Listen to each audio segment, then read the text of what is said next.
The lab was silent except for the faint hum of the containment field. I had double-checked everything: the alien DNA samples, the injection protocols, the life support systems.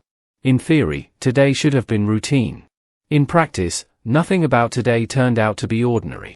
He was lying on the medical slab, unconscious, still recovering from a minor accident that had caused some internal trauma. I had volunteered to administer the regenerative serum we'd been developing, a blend of human-compatible bioenhancers and a fragment of alien DNA we'd isolated from the Arion system. Our goal had been simple: accelerate healing without causing adverse reactions. Simple. I never expected it to work like this. Just a small dose, I whispered to myself, holding the injector like a scalpel. My hands trembled slightly, a mix of excitement and nerves. He was more than a subject, he was my partner in this research, and I couldn't afford to make a mistake. Not today. The needle pierced his skin. I held my breath. The serum flowed in, iridescent and shimmering like liquid starlight. Almost immediately, I noticed a subtle shimmer moving beneath his skin, faint but undeniable. His pulse quickened. His eyes twitched under closed lids. I stepped back, heart hammering. And then he woke. His eyes opened, but something was different.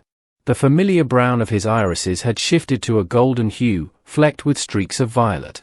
He sat up, seemingly unaware of the world around him, then looked directly at me. I feel, his voice faltered, pitch unsteady. I feel more. More? I asked cautiously, keeping my distance. My own heart pounded with a mixture of awe and fear.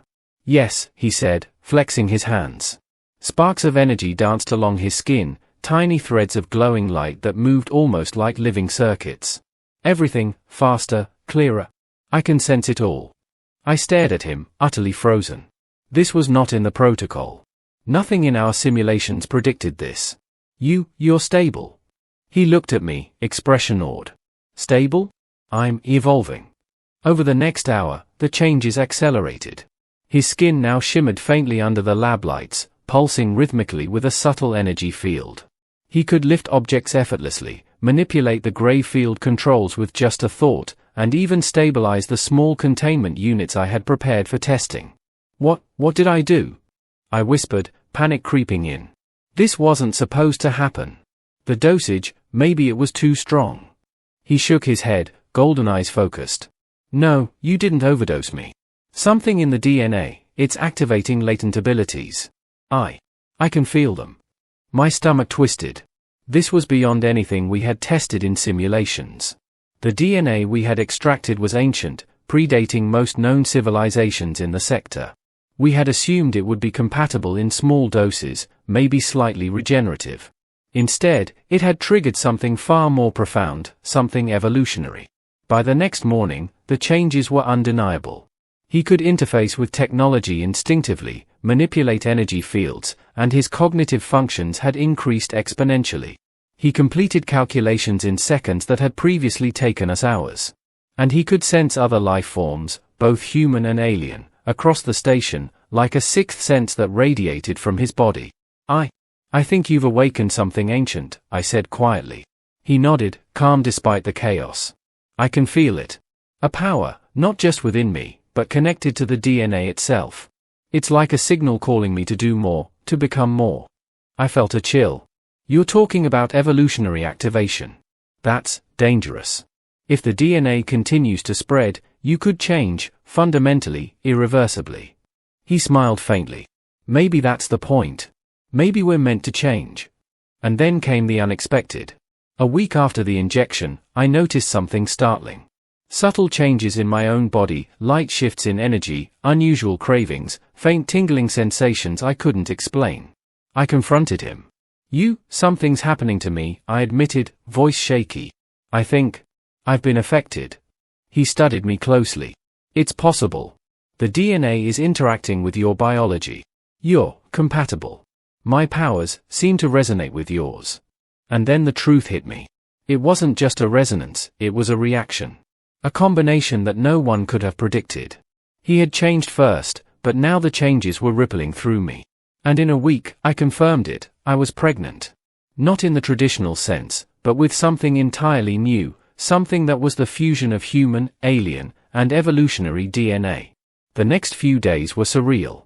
My body changed subtly, energy coursing through me in ways that were both exhilarating and terrifying. He was careful, protective, yet fascinated by what was happening. We monitored the growth closely, running scans, documenting everything. The fetus, or whatever it was, reacted to his presence, glowing faintly when near him, and interfacing with our lab systems instinctively. This is unprecedented, he said softly, staring at the scans. No human, no Arion, no one has ever carried a being like this. It's perfect and terrifying. I swallowed. We have no idea what it will become. What if it's unstable? Dangerous? He took my hand, eyes glowing gently. Or, it could be the next step. Something beyond us, beyond both species. Something new. As the weeks progressed, the changes in both of us became more pronounced. He could manipulate entire sections of the station's energy grids with a thought, while I developed subtle, latent abilities, healing, perception, even minor energy manipulation. The fetus responded to our thoughts and emotions, pulsing faintly with every heartbeat. One night, as we watched the twin moons rise over the Arion system from the observation deck, he turned to me. Do you think we're ready for this? I nodded slowly. We don't have a choice. But, together, we can learn. We can survive. And maybe, help shape what's coming. He smiled, golden eyes glowing in the moonlight. Together. Months later, the fetus had matured far beyond normal human developmental cycles. It communicated with us in bursts of energy, flashes of insight, and even subtle telepathy. We realized it wasn't just alive, it was aware, intelligent, and evolving at an exponential rate. Scientists from across the sector arrived, eager to study the phenomenon, but I refused to let them interfere. This was our creation, born of accident and discovery, and we were responsible for guiding it. It was powerful. And it was ours. In the end, I understood what had happened. A single mistake, the injection of alien DNA, had triggered something ancient and fundamental. He woke up different, and in doing so, awakened forces in both of us that could not be reversed. Together, we were no longer just human or alien. We were a bridge between species, evolution, and something new entirely.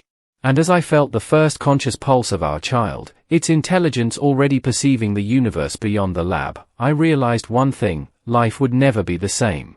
But we were ready. For the first time in my life, I didn't fear the future. Because we had created it.